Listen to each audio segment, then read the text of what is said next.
নমস্কার বন্ধুরা, আপনাদের সকলকে আমাদের চ্যানেল দ্য বেন এন্ট্রিতে স্বাগত। আমাদের এই চ্যানেলে আমরা আপকামিং যে সমস্ত চাকরির পরীক্ষা রয়েছে, যেমন PSC clerkship means, ICDS supervisor means, West Bengal police sub inspector means, WBCS means, এই সমস্ত এক্সামে যে সমস্ত ইংরেজি ডেসক্রিপটিভ পেপার রয়েছে, সে পেপারের জন্য আপনাদের ইংরেজি রাইটিং মাস্ট আপনাদের শিখতেই হবে। এবং সেই ইংরেজি রাইটিং শেখানোর জন্যই আমরা আমাদের এই নতুন উদ্যোগ শুরু করেছি। এবং গতকালও একটা ভিডিও আপলোড করা হয়ে গেছে আমাদের চ্যানেলে, লিঙ্ক ডেসক্রিপশন বক্সে থাকবে, আপনারা অবশ্যই ভিডিওটি দেখে নেবেন। এবং সপ্তাহে 7 দিনই আমরা ভিডিও আপলোড করব। অন্তত চেষ্টা করব আমরা যে সপ্তাহে 7 দিনই যেন আমরা বিভিন্ন রাইটিং আমরা আপনাদের শেখাতে পারি, বা বিভিন্ন রাইটিং আপনাদেরকে রাইটিং নিয়ে আপনাদের সাথে আলোচনা করতে পারি। তো আজই এই ট্রান্সলেশনের ভিডিওটা আপলোড করা হবে, তার সাথে সাথেও একটা প্রেসি রাইটিংয়ের ভিডিও আপলোড করা হবে। আপনাদেরকে বেসিক থেকে অ্যাডভান্স লেভেল পর্যন্ত আমরা শেখাবো। এবং ট্রান্সলেশনের একদম লাইন বাই লাইন ট্রান্সলেশন যদি আপনারা করেন, তাহলে আপনারা কিন্তু একটা অ্যাভারেজ মার্কসই পাবেন। আমরা শেখাবো কীভাবে আপনি অর্নামেন্টালভাবে আপনার ট্রান্সলেশনটাকে একটা অন্য রূপ দান করতে পারেন, যার মাধ্যমে কি হবে, আপনার ট্রান্সলেশনটা একটা অন্য মাত্রা পাবে, এবং যার দরুন আপনি নাম্বারও কিন্তু অন্যদের থেকে 2-3 নাম্বার বেশি গেইন করতে পারবেন। অর্নামেন্টাল ট্রান্সলেশন এরকম হয় যে আপনার ট্রান্সলেশনের মধ্যে বেশ কিছু ইডিয়মস, ফ্রেজাল ভার্ব, ফ্রেজ এবং বেশ কিছু গ্রামারের রুল যদি আপনি অ্যাপ্লাই করতে পারেন, তাহলে অবভিয়াসলি আপনার রাইটিংটা একটা অন্য মাত্রা পাবে, যার দরুন আপনি সেই ইংলিশ ট্রান্সলেশন বা ইংলিশ আপনার প্যাসেজ যেটা থাকবে সেটা পড়লে অবভিয়াসলি যে রিডার হবে সে চোখের সামনে ভিজুয়ালাইজ করতে পারবে, এবং এটা একটা অদ্ভুত সুন্দর একটা ট্রান্সলেশনে পরিণত হবে। তো চলুন আজকের ভিডিও স্টার্ট করা যাক। আজকের যে ট্রান্সলেশনটা রয়েছে, আজকের ট্রান্সলেশনটা হচ্ছে সময় বিষয়ক একটা ট্রান্সলেশন, এবং এটা অনেক গুরুত্বপূর্ণ একটা বিষয়। তো দেখে নেওয়া যাক সময় নিয়ে আজকে কি ট্রান্সলেশন রয়েছে, এবং এটা আমরা লাইন বাই লাইন, এরপরে আমরা লাইন বাই লাইন এটাকে বিশ্লেষণ করব। প্রত্যেকটা লাইন ইংলিশে ট্রান্সলেট করে সেটা থেকে আরও কি কি শেখা যায়, বা তার মধ্যে আরও কি কি রয়েছে, সব কিছুর একদম চুলচেরা বিশ্লেষণ করব। তো শুরু করা যাক আজকের ভিডিও। আজকের ভিডিও প্রথমেই রয়েছে যে সময় অত্যন্ত মূল্যবান। সময় কারোর জন্য অপেক্ষা করে না। আমাদের প্রত্যেকের সময়ের সদ্ব্যবহার করা উচিত। যে ব্যক্তি সময়ের সদ্ব্যবহার করে তার সাফল্য অনিবার্য। যারা সময় অপচয় করে তারা জীবনে সাফল্য অর্জন করতে পারে না। পৃথিবীর সকল বিখ্যাত ব্যক্তি সময়ের সদ্ব্যবহার করেছেন। আমাদের তাদের অনুসরণ করা উচিত। এখানে বলা হচ্ছে সময় অত্যন্ত মূল্যবান, সময় কারোর জন্য অপেক্ষা করে না। তো এই ট্রান্সলেশনটা আপনারা নিজেদের মতন করে নিতে পারেন প্রথমে, তারপরে আমরা যেটা আপনাদেরকে বলছি সেটার সাথে মিলিয়ে নিতে পারেন, বা ভুল ঠিক হয়েছে যেগুলো সেগুলো আপনারা কারেকশন করেও নিতে পারেন, এমনভাবে করতে পারেন। এবং তাছাড়াও আমরা প্রত্যেকটা লাইন 1 বাই 1 লাইন আমরা কি করব, ইংলিশে ট্রান্সলেট করে দেব। এবং আমরা প্রথমে বেসিক এবং সিম্পলভাবে শুধু গ্রামারটাকে ঠিক রেখে খুব সাধারণভাবে আমরা ট্রান্সলেশন করব, কিন্তু এর পরবর্তীতে যত যাওয়া হবে তত আমরা সেন্সটাকে বুঝে সেইভাবে ট্রান্সলেশন করার চেষ্টা করব। চলুন দেখে নেওয়া যাক এটা ট্রান্সলেশন কি আছে। সময় অত্যন্ত মূল্যবান, এটার ইংরেজি এরকম ট্রান্সলেশন করলে হয় time is very precious. Time is very precious. তো টাইম এখানে নাউন, ইজ হচ্ছে অক্সিলিয়ারি ভার্ব, ভেরি হচ্ছে অ্যাডভার্ব। অ্যাডভার্ব কি? অ্যাডভার্ব হচ্ছে যেই পার্ট অফ স্পিচ ভার্বের দোষ, গুণ, অবস্থা ইত্যাদি বোঝায় সেটাকেই বলা হয় অ্যাডভার্ব। এবং এখানে প্রিশিয়াস অর্থাৎ মূল্যবান, এই প্রিশিয়াসটা হচ্ছে অ্যাডজেক্টিভ। অ্যাডজেক্টিভ কি? অ্যাডজেক্টিভ হচ্ছে নাউনের দোষ, গুণ, অবস্থা বোঝায়। তো তারপরে আমরা দেখে নিই অক্সিলারি ভার্ব কোনগুলো। অক্সিলারি ভার্ব আমি বললাম ইজ একটা অক্সিলারি ভার্ব। এখানে দেখতে পাচ্ছেন আরও অনেক অক্সিলারি ভার্ব দিয়েছি, যেমন do, does, did, am, is, are, was, were, has, have, had, can, could, may, might, shall, should, will, would, must, ought to. এগুলো হচ্ছে অক্সিলারি ভার্ব। যেখানে আপনারা দেখতে পাচ্ছেন যে এই যেই অক্সিলারি ভার্বগুলো দিয়ে দিয়েছি, এগুলো দেখে নিতে পারেন ভালো করে। এগুলো হচ্ছে অক্সিলারি ভার্ব। তার মধ্যেও কিছু ভার্ব রয়েছে যেগুলোকে বলে মোডাল অক্সিলারি ভার্ব, সেগুলো আমরা পরে আলোচনা করব। তাহলে সময় অত্যন্ত মূল্যবান, এই সেন্টেন্সটা থেকে আমরা অনেক কিছু জানলাম। অ্যাডভার্ব কোনটা, অ্যাডজেক্টিভ কোনটা, অক্সিলারি ভার্ব কোনগুলো, do, does, did, am, is, are, was, were, has, have, had, can, could, may, might, shall, should, will, would, must, ought to. এগুলো হচ্ছে অক্সিলিয়ারি ভার্ব। এবার প্রেশিয়াস, প্রেশিয়াসের কোনো সিনোনিমও কিন্তু আপনি ইউজ করতে পারতেন, যেরকম ভ্যালুয়েবল বা এক্সপেন্সিভ। এখানে আপনারা এভাবে লিখতে পারতেন যে টাইম ইজ ভেরি এক্সপেন্সিভ বা টাইম ইজ ভেরি ভ্যালুয়েবল। তো টাইম ইজ ভেরি ভ্যালুয়েবল দিলে এটাও হতো, এক্সপেন্সিভটা না দেওয়াই শ্রেয় এখানে, কারণ আপনি যদি প্রেশিয়াস বা ভ্যালুয়েবল দেন সেটাই মোর মানে অ্যাপ্রোপ্রিয়েট হবে এক্সপেন্সিভের তুলনায়। এবং অ্যান্টোনিয়ামটা দেখে নিই, অ্যান্টোনিমটা হচ্ছে প্রেশিয়াসের অ্যান্টোনিম হচ্ছে ওয়ার্থলেস। ঠিক আছে, পরের সেন্টেন্সটাতে, পরের যে সেন্টেন্সটা আছে সেটাতে চলে যায়। সময় কারোর জন্য অপেক্ষা করে না, time and tide waits for none. এবার আপনারা আমাদেরকে জিজ্ঞাসা করতেই পারেন যে এখানে ওয়েটস কেন হলো। থার্ড পার্সন সিঙ্গুলার নাম্বারের ক্ষেত্রে তো ভার্বের পরে এস বাই এস বসে, সেটা আমিও জানি যে থার্ড পার্সন সিঙ্গুলার নাম্বারের পরে এস বাই এস বসে। কিন্তু আরেকটা জিনিস আপনাদেরকে আজকে বলি যে টাইম অ্যান্ড টাইড, এখানে সময় এবং নদীর স্রোত, যে যদিও এখানে সেন্টেন্সটাতে বলেনি, কিন্তু সময় এবং নদীর স্রোত কিন্তু একটাই সেন্স দেয়, একই সেন্স বোঝায়। আর ওয়েট যেটা আছে সেটা এখানে মেন ভার্ব। মেন ভার্ব এবং অক্সিলিয়ারি ভার্বের মধ্যে পার্থক্য আপনারা বুঝে গেছেন। অ্যামিজ, আর, ওয়াজ, ওয়্যার, এগুলো যেগুলো সেগুলো অক্সিলিয়ারি ভার্ব, এবং মেন ভার্ব হচ্ছে কিছু করা বোঝায়, যেমন স্লিপ, ইট, ডু ইত্যাদি যেগুলো আছে, ওয়েট ইত্যাদি হচ্ছে মেন ভার্ব, যেগুলো দ্বারা কিছু করা বোঝায়, এগুলো হচ্ছে মেন ভার্ব। তো টাইম অ্যান্ড টাইড যেহেতু একটাই সেন্স বুঝিয়েছে, একই সেন্স বুঝিয়েছে, তাই তারপরে যেই ভার্বটা বসেছে সেটা কিন্তু টাইম অ্যান্ড টাইড এই টোটাল অংশটাকে একটা অংশই ধরেছে, সেন্সটা বোঝাচ্ছে একটা সিঙ্গুলার নাউনের সেন্সই বোঝাচ্ছে, তার জন্য ওয়েটের পরে কিন্তু একটা এস যুক্ত হয়েছে। তো তার জন্য এখানে হয়েছে time and tide waits for none. যদিও সেন্টেন্সে নাও বলা থাকে এরকম, তাহলে কিন্তু আপনারা লিখতে পারেন, কারণ এটা কিন্তু সেই একই সেন্স বোঝাচ্ছে যে সময় কারোর জন্য অপেক্ষা করে না। তো আপনারা লিখতেই পারেন যে time and tide waits for none. পরের সেন্টেন্সটাতে চলে যাই। পরের সেন্টেন্সটা বলেছে আমাদের প্রত্যেকের সময় সদ্ব্যবহার করা উচিত। তো সদ্ব্যবহারের ইংরেজি অনেক রকম হতে পারে, আমি এখানে ইউটিলাইজ করেছি, UTILIAC, ইউটিলাইজ। তো আমি যেটা করেছি সেটা হচ্ছে we all should utilise our time, we all should utilise our time. এখানে শুড হচ্ছে মডাল অক্সিলিয়ারি ভার্ব। আমি আগে আপনাদেরকে বলেছিলাম অক্সিলিয়ারি ভার্ব বলার সময় যে ওখানে বেশ কিছু আছে যেগুলো মডাল অক্সিলিয়ারি ভার্ব রয়েছে, তার মধ্যে শুড কিন্তু একটা মডাল অক্সিলিয়ারি ভার্ব। আরেকটা জিনিস আপনাদেরকে বলে দিই যে মডাল অক্সিলিয়ারি ভার্ব যখন ইউজ করা হবে তারপরে কিন্তু সবসময় ভার্বের প্রেজেন্ট ফর্ম বসবে, অর্থাৎ V1 ফর্ম বসবে। তো উই অল শুড ইউটিলাইজ, ইউটিলাইজটা হচ্ছে মেন ভার্ব, মানে সদ্ব্যবহার করা, our time, we all should utilise our time. এখানে শুড উচিত অর্থে বুঝিয়েছে, কারণ বলা হয়েছে যে আমাদের সকলের কিন্তু আমাদের প্রত্যেকের সময় সদ্ব্যবহার করা উচিত। এই উচিত অর্থে শুড ওয়ার্ডটা ব্যবহার করা হয়েছে।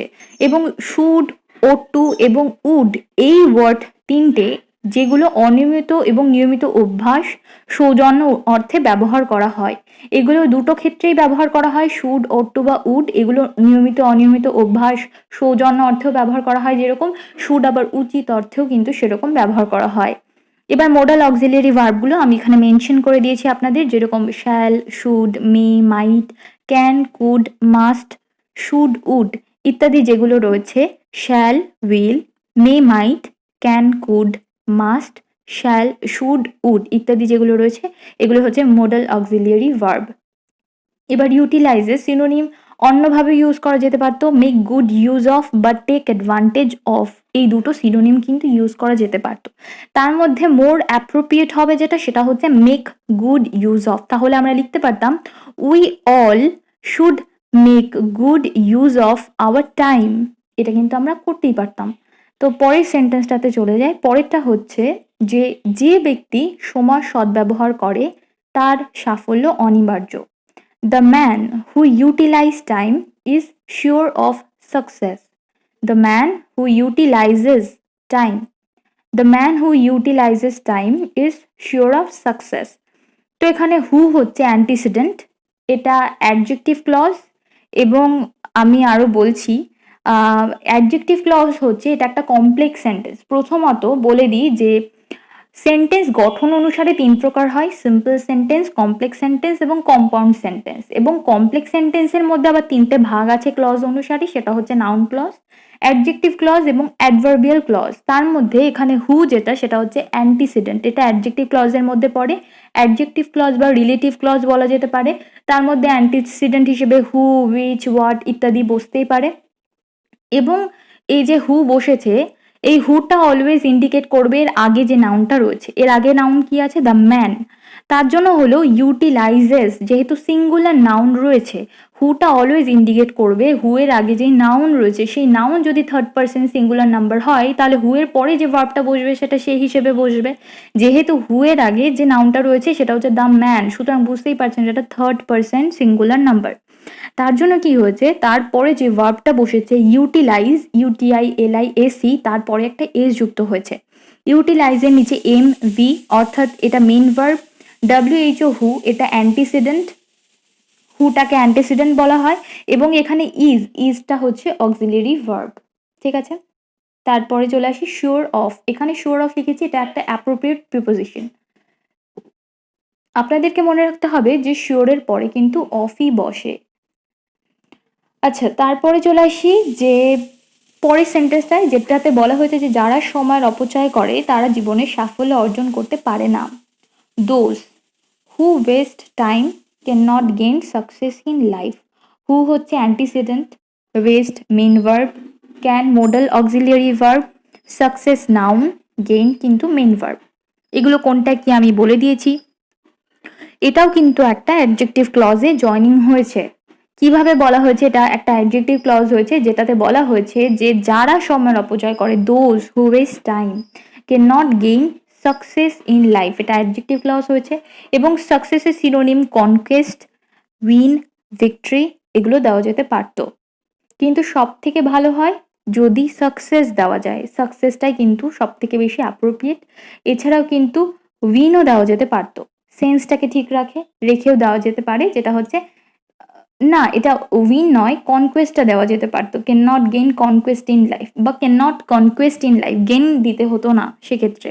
আবার বলে দিই, যদি সাকসেস না দিতেন, সাকসেসটাই সব থেকে বেশি অ্যাপ্রোপ্রিয়েট, যদি সাকসেস না দিতেন তাহলে কনকোয়েস্ট দিতে পারতেন। কিভাবে?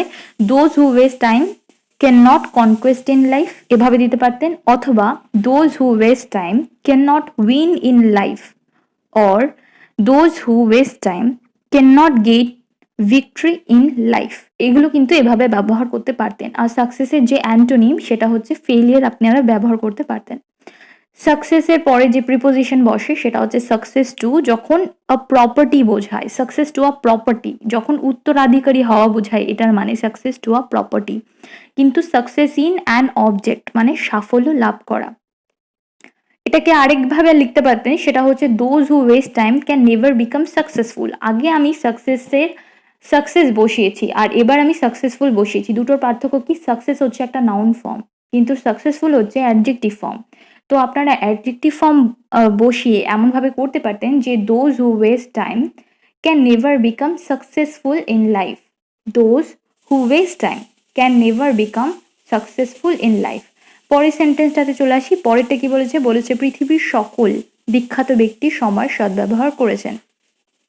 All the great men of the world, সকল বিখ্যাত ব্যক্তি বলেছে, প্লুরাল ফর্ম বলেছে, তো all the great men of the world made good use of time. আগে বলেছি ইউটিলাইজার আরেকটা সিনোনিম হয় মেক গুড ইউজ অফ, তো যেহেতু করেছেন তো এটা পাস্ট টেন্সে হচ্ছে, সিম্পল পাস্ট টেন্সে হচ্ছে, তার জন্য কি হলো? Made good use of time. তো গ্রেটের সিনোনিম রয়েছে, সেটা কি? এমিনেন্ট, EMINENT, এমিনেন্ট গ্রেটের সিনোনিম। এবার এমিনেন্টের একটা হোমোফোনও রয়েছে। হোমোফোন কোনগুলো? হোমোফোন হচ্ছে যেগুলো উচ্চারণগতভাবে একই রকম লাগে কিন্তু দুটো ভিন্ন শব্দ, এই শব্দগুলোকে বলা হয় হোমোফোন। যেরকম এখানে এমিনেন্ট, ইমিনেন্ট, এমিনেন্টটা হচ্ছে গ্রেট বা বিখ্যাত, কিন্তু তার হোমোফোন যেটা ইমিনেন্ট, IMMINENT, এমিনেন্ট মানে কিন্তু আসন্ন। আর ইউজের অ্যাপ্রোপ্রিয়েট প্রিপোজিশন রয়েছে ইউজ অফ মানে প্রয়োজন বা উপযোগিতা, যেটা আমরা ব্যবহার করেছি। All the great men of the world made good use of time. আরেকটা হতে পারে এনি অথবা নো এর ক্ষেত্রে ইউজ ফর হয়, যেটা মানে হচ্ছে প্রয়োজন। আর টু বি ইউজ টু যখন হয় সেটা মানে কিন্তু অভ্যস্ত। টু বি ইউজ টু হলে তার মানে অভ্যস্ত। আমরা এরকম অনেক সেন্টেন্স দেখে থাকি, we used to do this, আমরা এটা আগে করতাম। ইউজ টু বলতে পুরনো অভ্যাস বোঝাচ্ছে, ঠিক আছে। তারপরে চলে আসছে পরের সেন্টেন্সটা, এটা হচ্ছে লাস্ট সেন্টেন্স, যেটা হচ্ছে আমাদের তাদের অনুসরণ করা উচিত। We should follow them. এখানে শুড মোডাল অক্সিলিয়ারি ভার্ব এবং ফলো হচ্ছে মেইন ভার্ব। ফলো অনুসরণ করা মেইন ভার্ব, এবং আমি বলেছি মোডাল অক্সিলিয়ারি ভার্বের পরে সবসময় ভার্বের প্রেজেন্ট ফর্ম বসে, V1 ফর্ম বসে, তো শুডের পরে ফলো বসেছে। উই শুড ফলো দেম, যেহেতু we third person singular number নয়, যেহেতু উইটা হচ্ছে ফার্স্ট পার্সন এবং এটা প্লুরাল নাম্বার, ঠিক আছে। তার জন্য এই যে আমি আমরা এগুলো ফার্স্ট পার্সন, তুমি তোমরা এগুলো সেকেন্ড পার্সন, এবং আমি আমরা তুমি তোমরা বাদে যা কিছু আছে সব কিছু থার্ড পার্সন, এবং থার্ড পার্সন সিঙ্গুলার নাম্বারের ক্ষেত্রে কিন্তু ভার্বে এস বা ইএস যুক্ত হয়। তো এখানে ফলো সিনোনিম বলা হয়েছে পারসিউ, ওবে, এবং অ্যান্টোনিম বলা হয়েছে প্রিসিড, ঠিক আছে। তো আমরা পুরো কমপ্লিট করে দিয়েছি প্যাসেজটা লাইন বাই লাইন, প্রত্যেকটা সেন্টেন্সকে কিভাবে কিভাবে বিশ্লেষণ করা যেতে পারতো আমরা সমস্তভাবে, সিনোনিম, অ্যান্টোনিম এবং তার গঠনগত রূপ কি, তারপরে অক্সিলিয়ারি ভার্ব কোনগুলো, মোডাল অক্সিলিয়ারি ভার্ব কোনগুলো, মেইন ভার্ব কোনগুলো, অ্যাডজেক্টিভ, অ্যাডভার্ব কোনটি কি, আমরা সমস্ত কিছু বলেছি। এভাবে যদি আপনারা অভ্যাস করতে থাকেন, কোন একটা সেন্টেন্সকে এভাবে অ্যানালিসিস করতে থাকেন, তাহলে বেশি দিন লাগবে না, আপনারা সম্পূর্ণভাবে দক্ষ হয়ে যাবেন এভাবে স্ট্রাকচার তৈরি করতে, এভাবে সেন্টেন্স তৈরি করতে, ট্রান্সলেশন তৈরি করতে। চলুন আমরা যেটা অলরেডি কমপ্লিট করলাম সেটাকে একবার পুরোপুরিভাবে পড়ে নিই, পুরো ইংরাজিতে এটা কিরকম রূপ ধারণ করলে সেটা একবার পড়ে নিই। সেটা হচ্ছে এরকম যে time is very precious, time and tide waits for none. We all should utilize our time. The man who utilizes time is sure of success. Those who waste time cannot gain success in life. All the great men of the world made good use of time. We should follow them. এটা হচ্ছে sentence, এটা হচ্ছে complete ট্রান্সলেশনের পরে সেন্টেন্সগুলো এরকম রূপ ধারণ করেছে, যেটা একদম সিম্পল ইয়েট এলিগেন্ট। তো আপনারা যদি এরকমভাবে ট্রান্সলেশন শিখতে চান তাহলে অবশ্যই কিন্তু আমাদের চ্যানেলটিকে সাবস্ক্রাইব করুন, এবং কমেন্ট সেকশনে জানাতে ভুলবেন না আপনাদের কোনো অসুবিধা হচ্ছে কি না, আমরা কীরকম আপনাদের শেখাতে পারছি কি পারছি না, অবশ্যই আমাদেরকে জানাতে ভুলবেন না। এবং আজকেই আমাদের প্রেসির আরেকটা ভিডিও আপলোড হবে প্রেসি রাইটিংয়ে, যেখানে আমরা আপনাদেরকে বেসিক থেকে পুরো অ্যাডভান্স লেভেল পর্যন্ত প্রেসি সম্পূর্ণভাবে আপনাদেরকে শেখাবো, এবং তার সাথে সাথেও আপকামিং চাকরি ভ্যাকেন্সি সম্পর্কে যেভাবে আমরা ভিডিও আপলোড করছিলাম সেগুলো কিন্তু কন্টিনিউ থাকবে। ধন্যবাদ।